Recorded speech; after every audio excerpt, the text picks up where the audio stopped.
ulijifunzia wapi? Kuimba nimeanza kitambo. Hapo kwenye kuimba I think so nilianza toka darasa la 6 ile 2016. Okay. Nilianza kuimba hivi. Kuimba nilianza kuandika remix kipindi hicho, naangalia ngoma unaona hii inaweza nikaandikia remix ikaenda hivyo. Hii ndio muziki ulianzia hapo. Lakini hapo nilikuwa bado sina ile quality ya uandishi na nini. Maana mimi nimeanza kutokea kwenye uandishi sio kuimba tu. Bado nabaki hapo hapo kwenye upande wa darasa. Wewe ulijifunza tu kitu. Ulijuaje kama kuna sauti ya kwanza, pili, ya tatu ilikuwaje hapo? Kusema kweli wengine tumelelewa kwenye maadili yale ya kidini.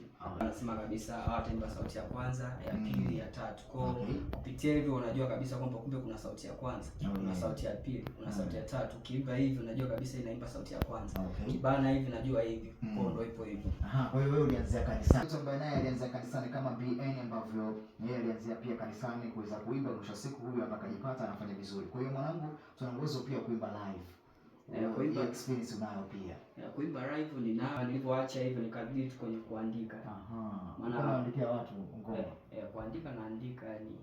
Kwa mtu akisema na idea fulani andika.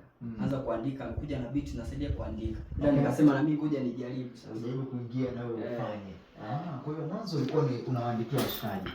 Unamwandikia nani kwa kumbukumbu yako faster? Hapa kuna J Voice, kuna Genrich huyo